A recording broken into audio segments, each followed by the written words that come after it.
once again thank our federal workforce for what they do for our country, and I would yield the floor. Before yielding the floor, Madam President, I have 8 unanimous consent requests for committees to meet during today's session of the Senate.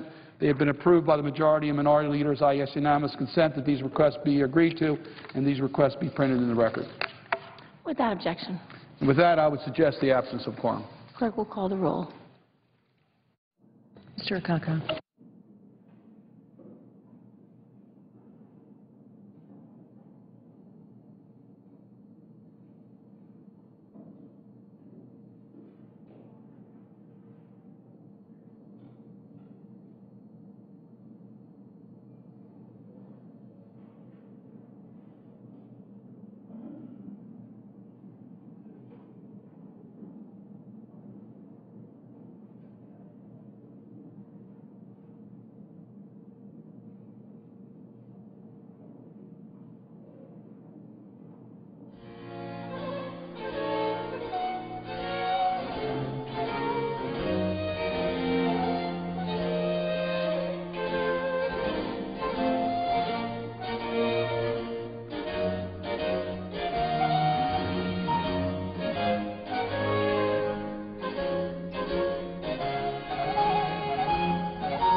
Madam President.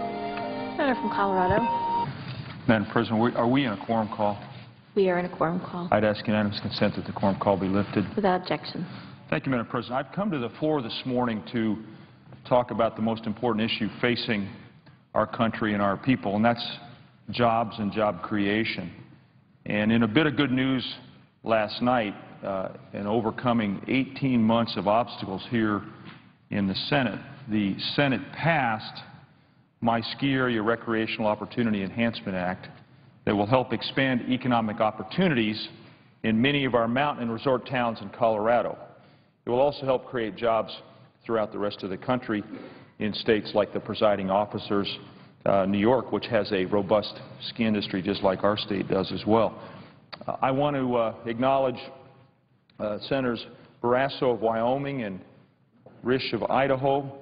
They've been tremendous partners in this effort, both in this Congress and the last one. I want to thank them up front for their leadership in pushing for passage of this important piece of bipartisan legislation. Our economy is showing some signs of recovery, but there's still a long way to go. And this is especially true in rural communities that are dotted all over my state of Colorado. And I know that this question of job creation is on the forefront of the minds of all my colleagues. It's on the minds of Coloradans wherever I am in the Centennial State. And the action we took last night not only represents a major step forward in our efforts to create jobs, it's a reminder to the American people that we can work together on common sense job-creating legislation. Let me talk a little bit about the bill that we passed last night. It's narrowly tailored, it's pragmatic, it's bipartisan, it doesn't cost one dime to the American taxpayers, and it reduces government regulation while allowing businesses to create more jobs. That's, I think, the direction we need to head. It gives greater flexibility to businesses to productively use public lands. It facilitates outdoor recreation, and it ensures responsible use of our natural resources. Often ski areas that are located on national forest lands through the use of permits issued by the federal government have in their permits activities that are spelled out as to what is allowed. But under the law, or the existing law, because we're going to change the law given what we did last night, the National Forest Service limits ski area permits primarily to Nordic and alpine skiing. This is the phrase that's used in federal regulation. But the classification that I mentioned doesn't reflect the full spectrum of snow sports or the use of ski areas for non-winter activities. For example, Madam President, the word snowboarding isn't used in the law. And we know that snowboarding now exists at every single ski area across the country. So the problem with that regulation is it's created uncertainty for both the Forest Service and the ski areas as to whether and how other activities, particularly those in the summer, can occur on permitted areas. So in effect, ski areas on national forest lands are restricted to winter recreation as opposed to year-round recreation. You only have to imagine what would happen when we open up ski areas to year-round recreation. You're going to create opportunities for businesses to expand and openings for new businesses to explore previously restricted areas. Colorado ski resort operators have told me that they're prepared to create more jobs this year when they're given more flexibility. And Colorado ski towns have said the same thing to me. So it's just plain common sense. The Ski Area Recreational Opportunity Enhancement Act clarifies how ski area permits can be used. It ensures that ski area permits can be used for additional snow sports such as snowboarding, as well as specifically authorizing the Forest Service to allow additional recreational opportunities like summertime activities in these permitted areas. Now let me note that the authority, this expanded authority, is limited. It doesn't give ski areas carte blanche use of public lands. The primary activity in the permit area must remain skiing or other snow sports. Why? Well, we want to preserve the unique characteristics of our world-renowned mountain communities. So therefore, certain types of development, water parks, amusement parks, and other activities that require new and intrusive structures would be prohibited. Rather, we envision opening up opportunities for zip lines, mountain bike terrain parks, frisbee golf courses, ropes courses, and activities that are similar. And as I mentioned, not only will the increased economic activity create new jobs, the ski areas tell me that it will actually help them recruit more Americans for jobs that currently go to foreign visa holders. Many Coloradans would love to work year-round in and around our mountain communities, but they're forced to take other jobs that can ensure them year-round employment. And so subsequently, our ski areas, at any rate, often recruit visa holders to run the lifts, work in the resorts, and cover the winter months because they oftentimes can't recruit locals for such short-term employment. So, in effect, this bill that we passed last night will help create year-round demand in our mountain communities and provide the year-round employment that Coloradans need. So this is a win-win situation. And for those who earn a job because of this bill, it will be very welcome news from a Congress that they see as increasingly ineffective and disengaged. As I've implied and said already, Madam President, I represent a state where the use and the enjoyment of the outdoors is just who we are. It's why we live in Colorado. You could say it's in our blood, but it's in our wallets. Tourism and outdoor recreation is the #1 economic driver for our state. Activities like hiking, skiing, shooting, and angling contribute over $10 billion a year to our economy, supporting over 100,000 jobs and generating $500 million in state tax revenue. Now, this is not limited to Colorado. The Outdoor Industry Foundation found that outdoor recreation activities add over $730 billion to the national economy every year. In fact, during this time of economic uncertainty, outdoor recreation and tourism are two very bright spots in our economy. And perhaps most importantly, this is an area of our economy that continues to grow. It's grown by more than 6% in just 2011. Expired. Madam President, if I might, I'd ask an additional minute, and then I would ask that the remainder of my remarks be included in the record. Without objection. Madam President, this is what's most important to note, that the outdoor recreation industry is a part of our economy across our country, and there's very significant growth occurring. And I want to end on this note. This is an important achievement because we've been tied up here in partisan knots. We showed last night that we could actually do something on behalf of the American people that will help create jobs. And I want to particularly acknowledge the staff who worked so hard on this piece of legislation. Scott Miller, a long-time staffer on the Energy and Natural Resources Committee, worked tirelessly on that, as did a former staff member of mine, Doug Young, who now works for the governor of Colorado, John Hickenlooper.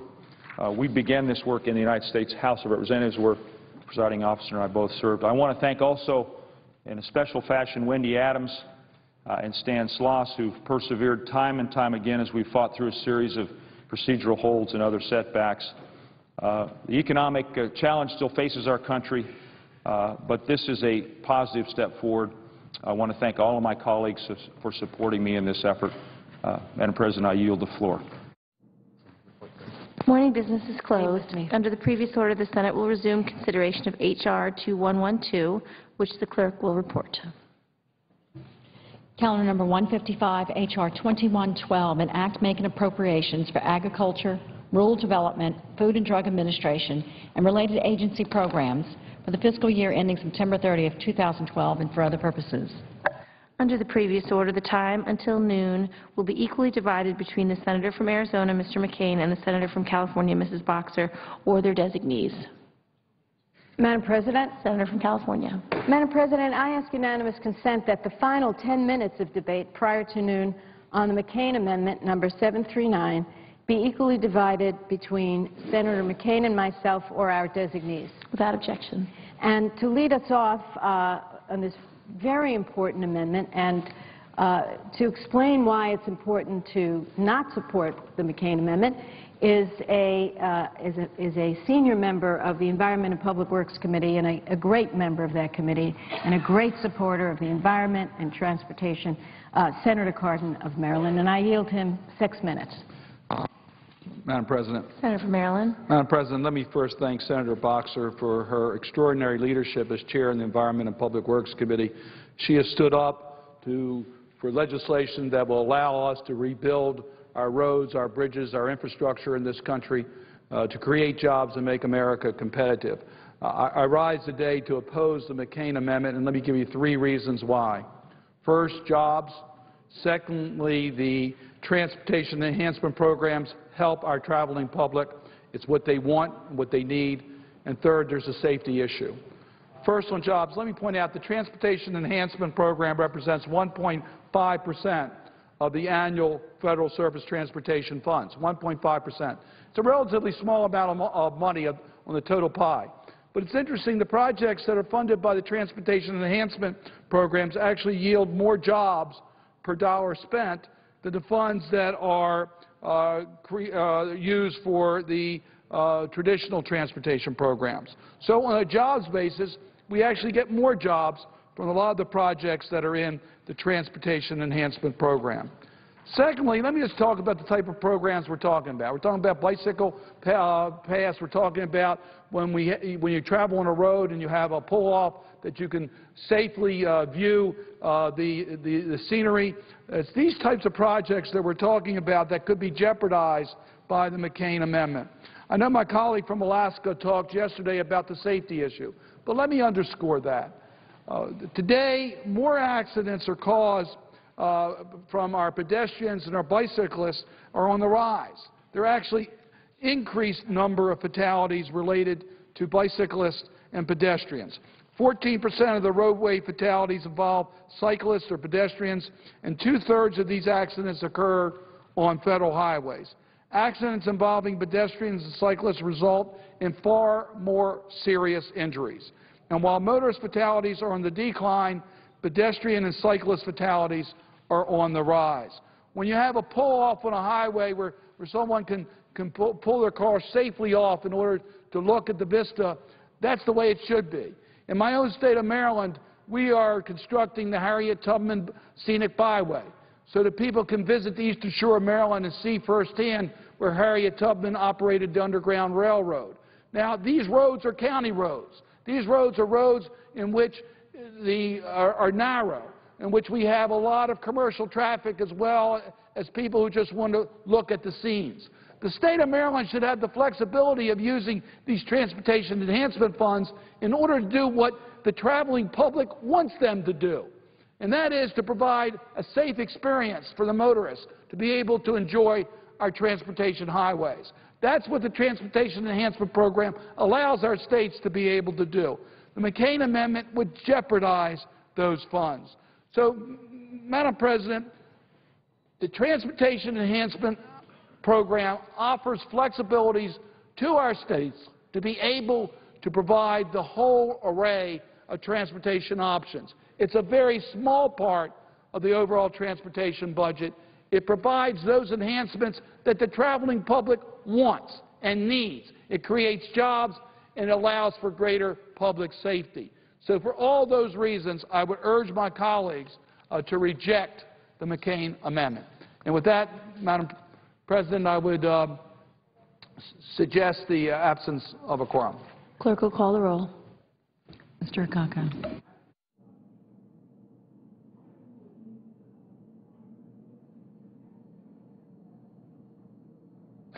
Madam President, Senator from I Maryland. would ask unanimous consent that the quorum call be dispensed with. Without objection. Madam President, I was asked unanimous consent that during this debate, all time that elapsed during quorum call be equally charged to both sides of the debate. Without objection. And with that, I would yield the floor and suggest the absence of a quorum. Without objection. Clerk will call the roll. Mr. Akaka.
Senator from California.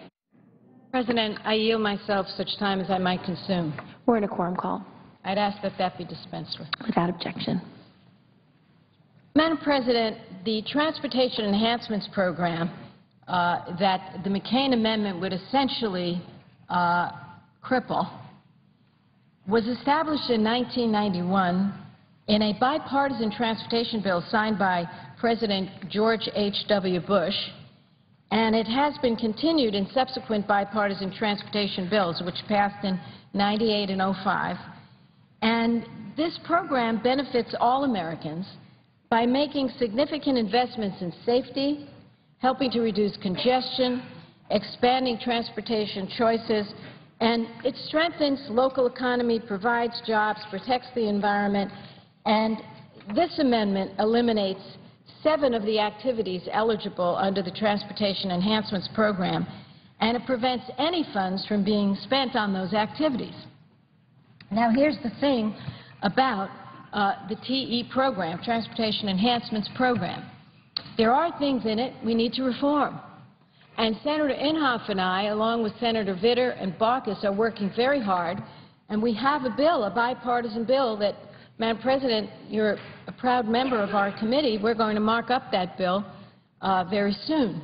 So, yes, it needs reform, but this took a meat axe to a program that is a very important program, and it would have far-reaching and unintended consequences.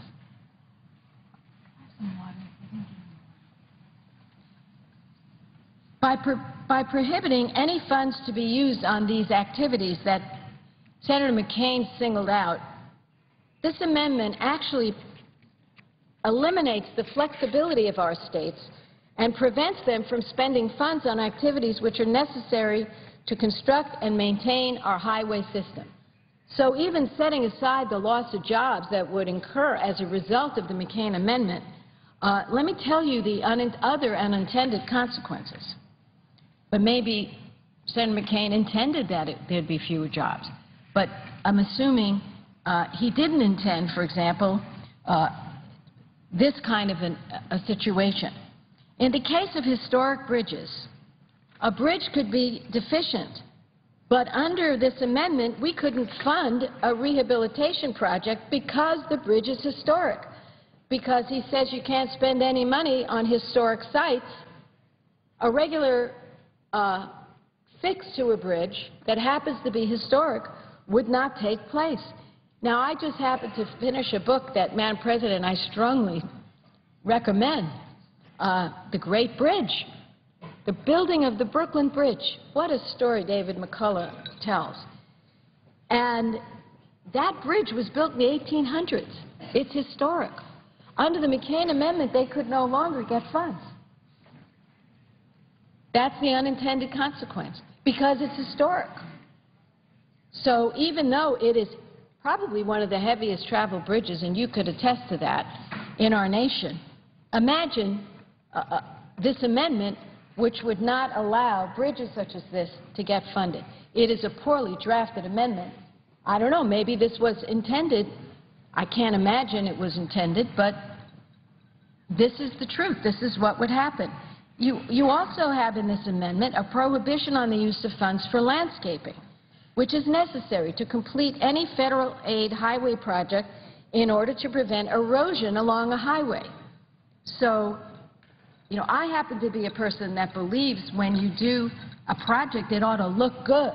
It ought to make people feel good. And landscaping is important, and it creates jobs, and it cleans the air, okay? But setting all of that aside, it's a safety question, because a lot of times those plants will hold the soil in place and stop erosion when we have strong and heavy rains. Now, yesterday, our friend from Alaska, Senator Begich, mentioned the Seward Highway outside of Anchorage and how scenic overlooks were added to provide a safe place for tourists to pull over. Under the McCain Amendment, as I understand it, you couldn't spend money on scenic outlooks. But let me tell you, in the case of this particular scenic outlook, it was necessary for safety, because people were so inspired before the scenic outlook, they just pull over in a dangerous way, have no place to go, and it was not good for safety. Now, I want to talk about the Transportation Enhancements Program in Senator McCain's state of Arizona. The demand is so strong from Arizona for these funds that Arizona submitted 3 times what they were actually able to get under the Transportation Enhancement Programs. For example, in 2006, 72 applications requested $31 million in local project TE funding, but only $11 million was awarded to 24 projects. In Safford, Arizona, TE funds are being used to improve 5 intersections and the surrounding streetscapes along Main Street to provide safer means of travel for pedestrians. According to the city of Safford, in Arizona, this project provides a viable transportation component dedicated to pedestrian safety within the increased vehicle traffic on Main Street. This downtown project to improve safety, mobility, and commerce was supported by the town of Thatcher, the Safford Downtown Association, and the Graham County Chamber of Commerce. So, again, we have a situation here where I believe this amendment has very adverse consequences to our local people, to our states. Right now, the way TE is in our bill, the old bill, it's really up to the states whether they want to do this. No one can force them to spend the money on this. They have the flexibility. So now 7 ways of using these funds would be taken away from the state. So let's be clear on it. This is a state decision how they spend this money. They don't have to take this money. They make the decision themselves. And this amendment would take away that ability. Now, there's also a prohibition on controlling outdoor advertising in the McCain Amendment. So that means if a state wanted to remove outdoor advertising, they couldn't use any federal funds to do it, and they couldn't effectively control their advertising, which is required under current law. So again, they're supposed to control outdoor advertising, but the funds would not get to them to do that. And I think if you ask the average person, they want their local people to have control over these things. And so we need to defeat the McCain Amendment or table the McCain Amendment. My friend from Arizona also is telling you that 10% of surface transportation funding goes to transportation enhancement. That is not correct. The Transportation Enhancement Program represents a tiny fraction of the federal highway program, about 2%, not 10%, as my colleague John McCain said. Furthermore, the 7 activities prohibited by the amendment have represented less than 1% of the entire federal highway program. This amendment is making a dramatic and a sweeping policy change in what should otherwise be a clean appropriations bill. It represents an issue that we've been discussing at the EPW committee for quite some time in the context of a multi-year surface transportation reauthorization bill, which, as I said at the outset, is the proper vehicle for such a policy change. I thought we had decided as a United States Senate, Republicans and Democrats, that we shouldn't legislate on these bills. You know, Senator McCain doesn't like 7 things in the Transportation Enhancement Program. Maybe I don't like 2 things, or Senator Gillibrand may not like 4 things. Well, it's not up to one colleague to stand here and decide without any hearings or any discussion, you know, what they don't like in a particular bill. I don't think that's the way we should legislate, especially since the TE program is run by the states. We make the funds available. They decide whether they want the funds for those activities. They don't have to do it. They don't have to take the funds. They don't have to do any of the eligible projects. So it really, at the moment, has a lot of flexibility built in. And as we reform in the next bill, we'll look at some of the areas where we think we can make this a better program. And believe me when I tell you that Senator Inhofe and I have been working very closely on this, along with Senator Vitter and Baucus, so we think we're going to have a very good reform TE program. This is not the place to change a program that our states really like. They like it because it's flexible. They like it because it has a number of ways they can use the funding. So we're going to have a bill. It's called MAP 21, stands for Moving Ahead for Progress in the 21st Century. It's going to have a lot of reforms in it. It's going to consolidate a lot of programs. It's going to be, I think, a bill that most of us can really embrace and be happy with. And it's going to have a reform TE program. And that's the way to do this. There will be significant reforms.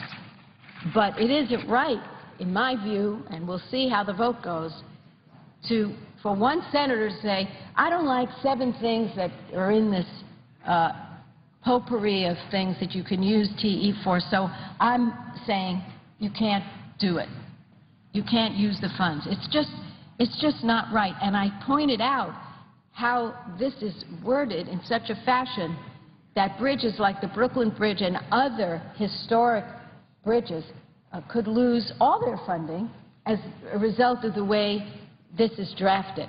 So let's turn away from this McCain amendment. We know what works around here, and what works around here is bipartisan cooperation, coordination. I see the senator from Texas, Senator Hutchinson here.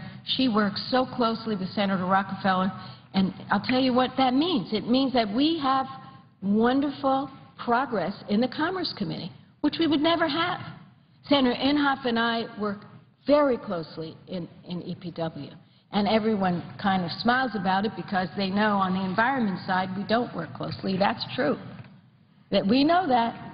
He thinks global warming is the biggest hoax ever perpetrated on the American people. I think it's happening. It's real. So we know we don't see eye to eye on that, and we've decided that that's just a fact. So we don't engage in long arguments about it. We just pursue our agendas, and we try to get the votes. But on infrastructure, he's one of the most conservative, I'm one of the most liberal members here, and the fact is there's really no daylight between us on infrastructure because he believes that that's one of the major functions of our government, and I do too, and it makes a lot of sense. I want to note the McCain Amendment is opposed by the National Association of Counties, the American Association of State Highway Transportation Officials, the National League of Cities, the National Trust for Historic Preservation, and the U.S. Travel Association. Ladies and gentlemen, America does not support this amendment.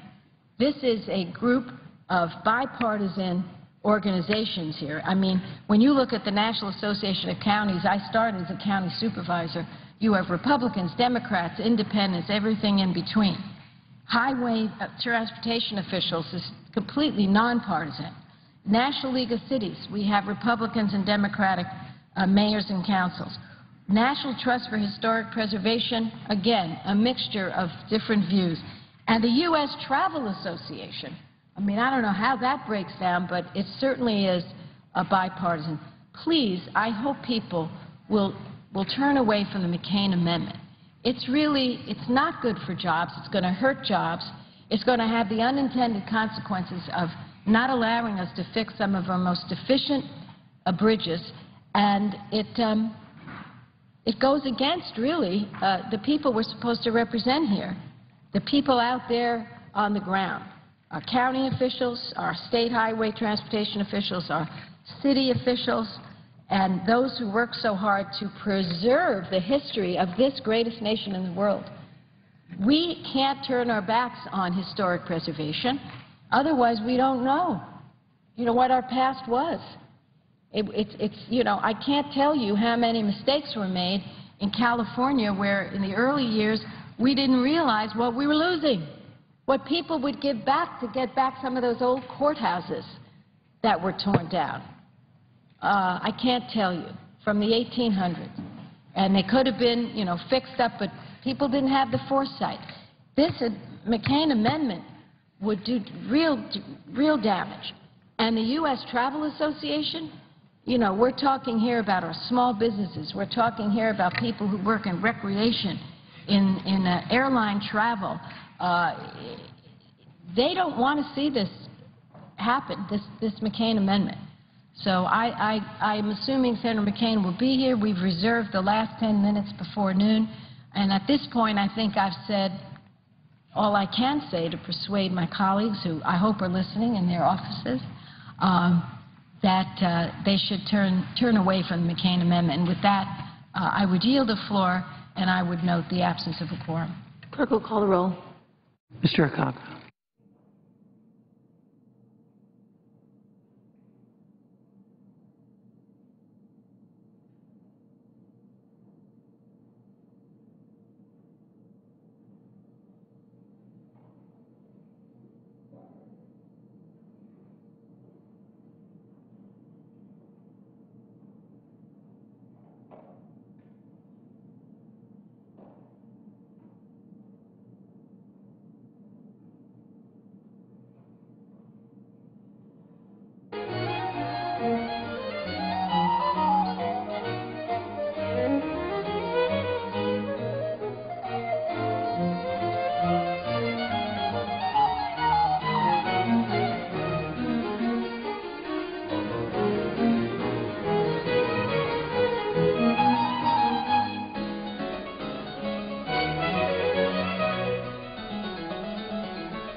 A quorum call on the floor of the Senate this morning. Here's what we should expect to see in the Senate. More work on federal spending for the rest of the morning. At noon, senators are expected to go into executive session. They'll consider 3 judicial nominations, and votes on those are anticipated at about 10 minutes after 12 Eastern. That'll be followed by a vote on an amendment offered by Senator McCain related to federal spending, which you've heard debated this morning. Senators will continue their work on those 3 appropriations bills rolled into one. You hear this referred to as a minibus as opposed to an omnibus bill that includes all department spending considered in one big bill. Work on that's expected to fill out the day, with Majority Leader Reid saying that he hopes to have work on that done by the end of this week. This is live coverage of the Senate.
Senator from Oklahoma. I presume we're in a quorum call. We are. I'd ask suspension of the quorum call. No objection. I'd like to speak for a moment in regards to Senate Amendment number 739. That is Senator McCain's amendment. Senator McCain has been very careful with this amendment to make sure, in terms of enhancements, that he excluded those things that were most important to a lot of people in this country in terms of alternate transportation. This amendment, which limits the expenditures, mandatory expenditures on enhancements of the Highway Trust Fund money, does not include, in other words, it would not prohibit funding for bicycle paths or pedestrian and bicycle facilities, pedestrian and bicycle safety and education activities, the conversion of abandoned railway corridors to trails for either trails or bicycle paths.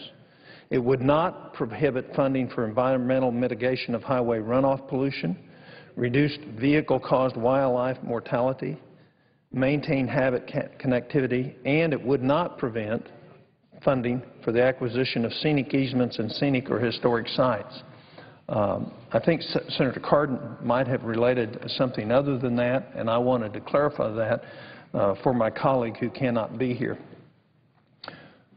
What a lot of Americans don't realize is that we have several 100,000 bridges in our country that are substandard, in disrepair, or are at great risk for those who travel over them every year.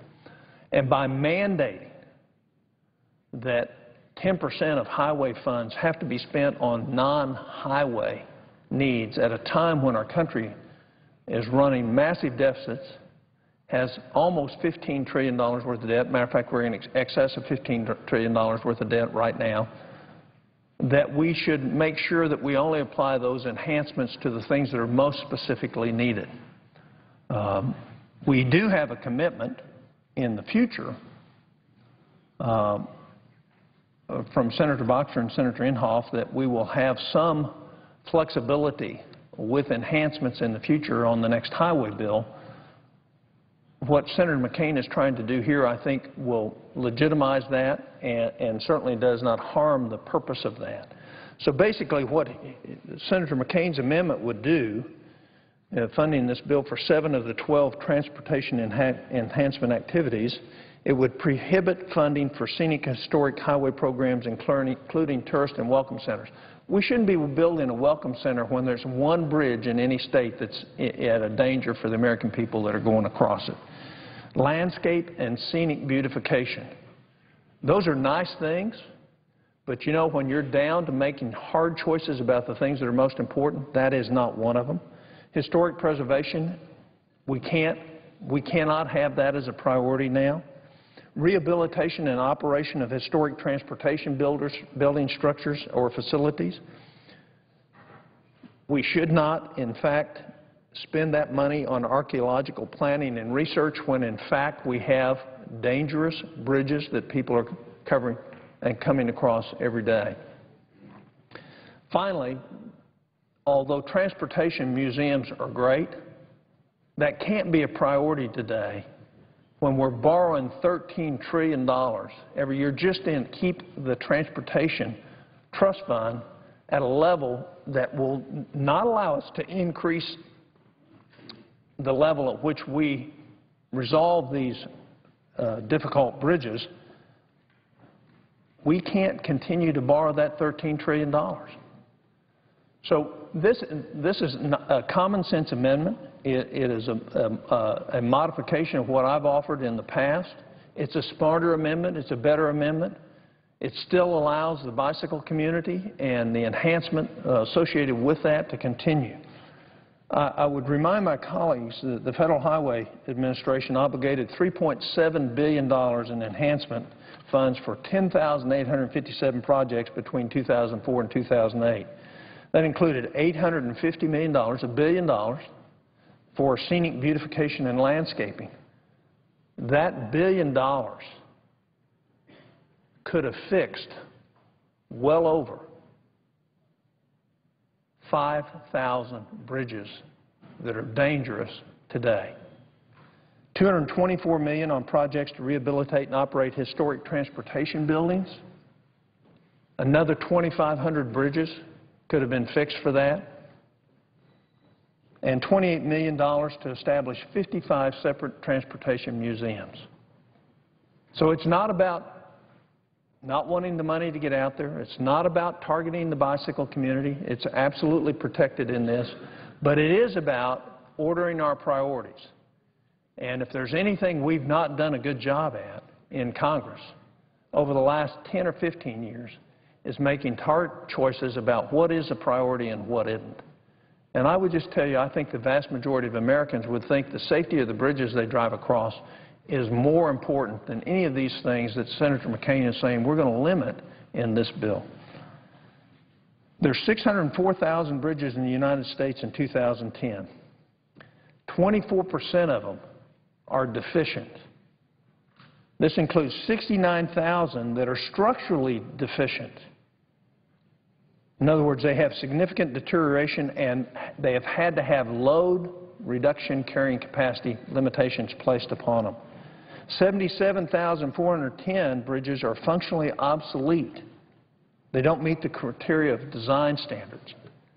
These figures expose a nationwide problem of deficient bridges as well as misplaced priorities of Congress. We need to fix it, and I'm in support of the McCain amendment, and I would yield back my time at this time and notice the absence of a quorum.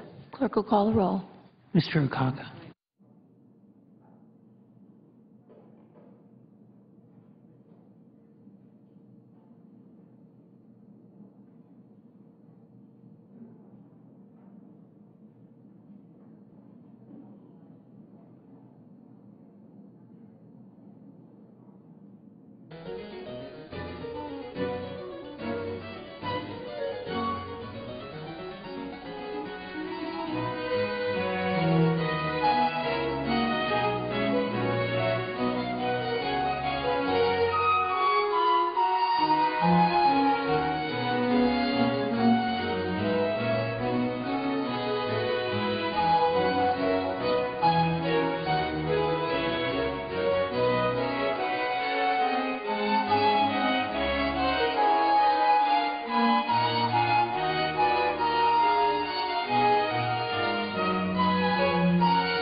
U.S. Senate today with another debate on a 2012 spending bill. Actually, 3 spending bills rolled into one. They're in a quorum call, obviously.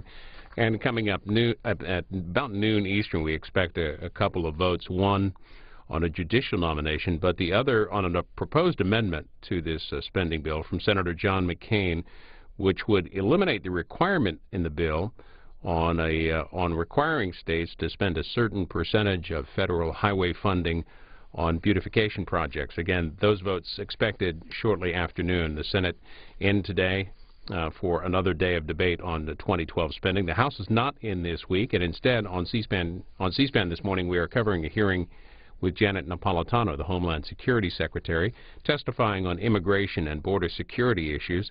This after the U.S. reported yesterday a record number of people in fiscal year 2011 deported from the U.S., some 400,000 individuals.